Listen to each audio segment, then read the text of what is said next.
तो कैसे हैं आप सब। आज हम जानेंगे यूक्रेन और रशिया के बीच जो युद्ध हो रहा है उसका शुरुआत कहाँ से हुआ था। उसका शुरुआत बहुत पहले से हुआ था। रशिया जो था, रशिया एक सोवियत संघ था। रशिया एक यूएसएसआर संगठन था। यूएसएसआर संघ था जिसमें जो रशिया है, रशिया 15 देशों से मिलकर बना था, पूरा एक सोवियत संघ।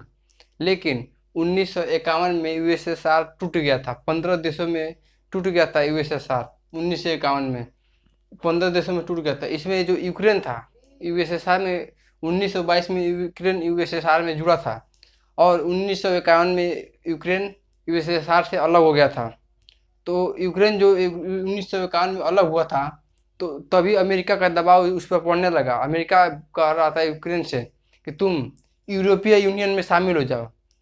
अमेरिका का ये एक चाल होता है, जैसे किसी भी देश को यूरोपीय यूनियन में शामिल कर लेता है, उसके बाद से उसको नाटो में शामिल कर लेता है। तो नाटो में क्या होता है, जैसे जो नाटो होता है, नाटो में नाटो एक देशों का, यानी नाटो में पूरे देश, कई देश होते हैं। यानी नाटो में वर्तमान में 30 देश है। और अमेरिका क्या करता है, नाटो में शामिल कर लेता है। और अमेरिका और रूस का पहले से ही, बहुत पहले से ही दोनों का आपस में युद्ध है, दोनों आपस में दुश्मन है। तो जो नाटो में शामिल शामिल कर लेता है, तो उसमें क्या होता है, कोई भी देश, कोई भी नाटो के कोई भी देश किसी भी देश पर हमला कर सकता है, ठीक है। लेकिन अगर कोई भी देश इस नाटो के 30 देशों में से किसी भी देश पे हमला करेगा, तो नाटो के 30 देश उस देश पे हमला करके उसको मार देंगे, पूरा समाप्त कर देंगे। तो यही था जब अमेरिका ने यूक्रेन को नाटो यूरोपीय यूनियन में शामिल करने को कहा। तो यूक्रेन के राष्ट्रपति थे जो 2014 में 1951 से 2014 तक तो सब कुछ ठीक ठाक चल रहा था। लेकिन 2014 में अमेरिका ने दबाव बनाना शुरू कर दिया यूक्रेन के ऊपर। तो यूक्रेन ने क्या किया, यूक्रेन में 2014 में यूक्रेन के राष्ट्रपति थे पेट्रो। तो पेट्रो जो थे वो रशिया के समर्थक थे, यानी रशिया के समर्थक थे पेट्रो। लेकिन जो यूक्रेन की जनता थी, यूक्रेन की जनता, वो यूक्रेन में विद्रोह कर दिया। और उसके बाद से जो पेट्रो यूक्रेन को छोड़कर रशिया भाग गए। तो उसके बाद से जो यूक्रेन के नए राष्ट्रपति वो क्या किया, यूरोपीय यूनियन में शामिल हो गया। यूरोपीय यूनियन में यूक्रेन को शामिल कर दिया। तब उसके बाद से क्या हुआ, रूस को गुस्सा आया। तो इधर आप फिगर से देख सकते हैं, रूस ने क्या किया, जो यूक्रेन है, यूक्रेन में देखिए यूक्रेन का जो निचला हिस्सा है क्रीमिया, यूक्रेन का निचला हिस्सा क्रीमिया पर अपना रूस ने कब्जा कर लिया। उससे क्या हुआ, जब यूक्रेन ने क्रीमिया पर कब्जा कर लिया तो उसको फायदा हो गया।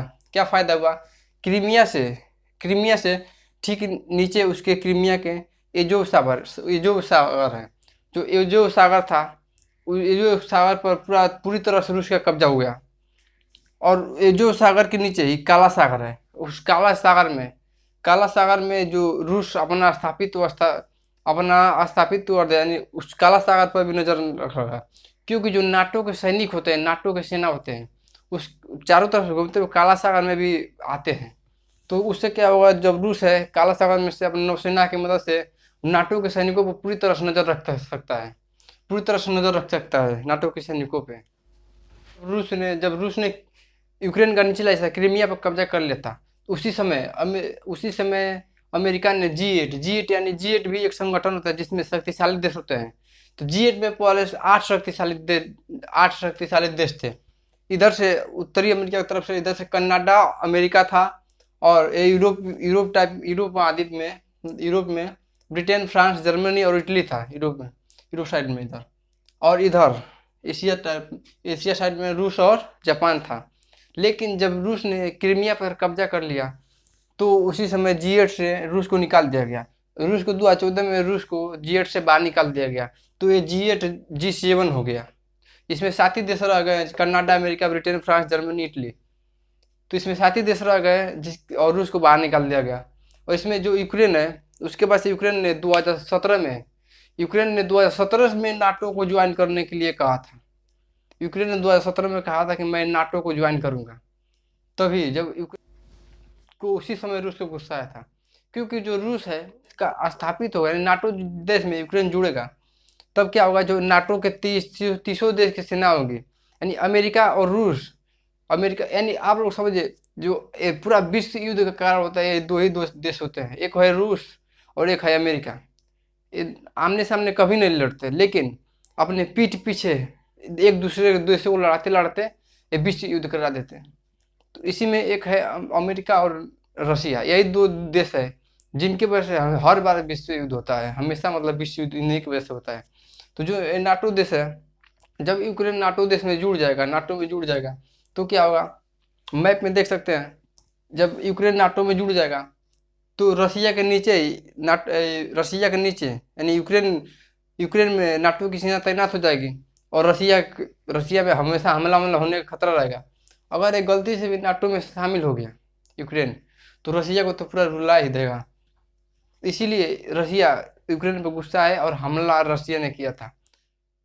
इसमें यूएनओ का आर्टिकल 7 कहता है, यूएनओ का आर्टिकल 7 कहता है कि अगर कोई भी देश में किसी भी तरह का खतरा हो, यानी कोई भी देश एक दूसरे पर हमला तो नहीं कर सकता, लेकिन कोई भी देश की वजह से उसके पड़ोसी देश का खतरा हो, तो पड़ोसी देश किसी अन्य देश से मदद मांग सकता है। तो इसमें क्या किया, रूस ने यूक्रेन के दो शहरों पर कब्जा कर लिया था, उधर से 2 शहरों पर कब्जा कर लिया था। और उस दोनों शहरों को 23 फरवरी, दोनों शहरों को 21 फरवरी को, यूक्रेन को दोनों शहरों को 21 फरवरी को 2 स्वतंत्र देश घोषित कर दिया था। रूस ने 2 स्वतंत्र देश घोषित कर दिया। और उसके बाद से क्या किया, जब यूएनओ का आर्टिकल 7 कहता है कि कोई भी देश किसी भी देश से मदद मांग सकता है जब उसको लगे कि उस पर खतरा है। जब रूस ने दोनों देशों को घोषित कर दिया, और उसमें क्या किया, किसी को प्रधानमंत्री राष्ट्रपति बना दिया होगा, और वो क्या किया, उससे लेटर लिखवा दिया कि हाँ हमको खतरा है, हमको सैन्य सहायता चाहिए। तो लेटर लिखवा कर 23 फरवरी को रूस ने अपने पूरे सैन्य सहायता के यानी पूरे सेना को उधर तैनात कर दिया, उधर यूक्रेन के उस साइड में तैनात कर दिया। और 23 फरवरी को आक्रमण कर दिया, 23 फरवरी को आक्रमण कर दिया। तो आक्रमण में बहुत ही मतलब, जैसे नाटो में शामिल ही नहीं होना, और नाटो में शामिल नहीं होता तो इस पर आक्रमण नहीं होता। नाटो में शामिल होने के लिए नहीं बोलता, क्योंकि कोई भी देश नहीं चाहेगा कि हमारे आसपास दुश्मन मर रहा है। क्योंकि जब अमेरिका और रूस का बहुत पुराना ही दुश्मनी है, बहुत पुराना दुश्मनी है। और इधर भी जो गैस पाइपलाइन है, यानी जैसे जो रूस से बहुत, जैसे रूस से गैस पूरे यूरोप में मतलब जाता है रूस से, तो यूक्रेन के रास्ते जो गैस पाइपलाइन जाता है, तो उस समय अमेरिका ने मतलब दबाव बनाया था उस पर। तो अमेरिका ने दबाव बनाया, तो यूक्रेन ने कहा था रूस से कि हमको सालाना $33 बिलियन चाहिए, तभी गैस पाइपलाइन हम अपने देश से जाने देंगे। रूस ने कहा ठीक है भाई, ले लो $33 बिलियन, लेकिन तुम $33 बिलियन लोगे और नाटो में शामिल होगे, तो लो, आक्रमण हो गया।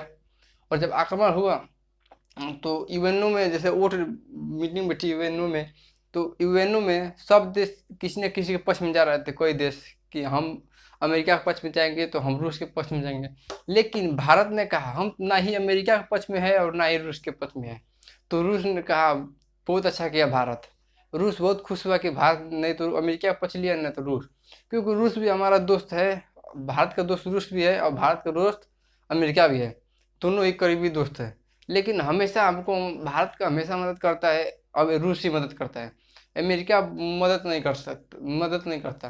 क्योंकि जब परमाणु परीक्षण भी हुआ था, उस समय अमेरिका ने भारत पर परमाणु परीक्षण करने की रोक लगा दिया था, लेकिन जो रूस है वो भी बहुत मदद करता है। यहाँ पर भारत ने किसी को नहीं दिया। भारत ने कहा ना ही हम अमेरिका की तरफ से रहेंगे, ना ही रूस की तरफ से।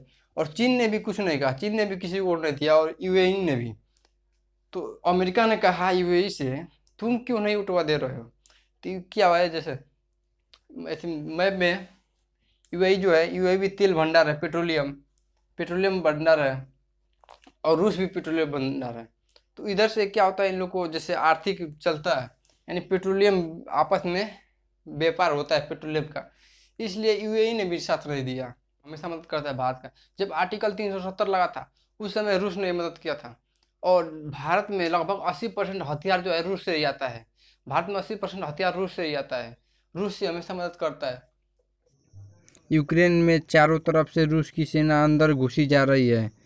ऊपर से लड़ाकू विमान और नीचे से काला सागर के तरफ से नौसेना की जहाज़ें, और मैदानी इलाकों में रूस की सेना यूक्रेन में चारों तरफ से घेर कर यूक्रेन में बहुत से शहरों को तबाह कर दिया है। वहाँ पर इतनी तबाही हुई है कि सोचिए आप ही, जिस देश का बच्चा सड़क पर युद्ध रोकने के लिए निकल जाए उस देश का क्या हाल हुआ होगा।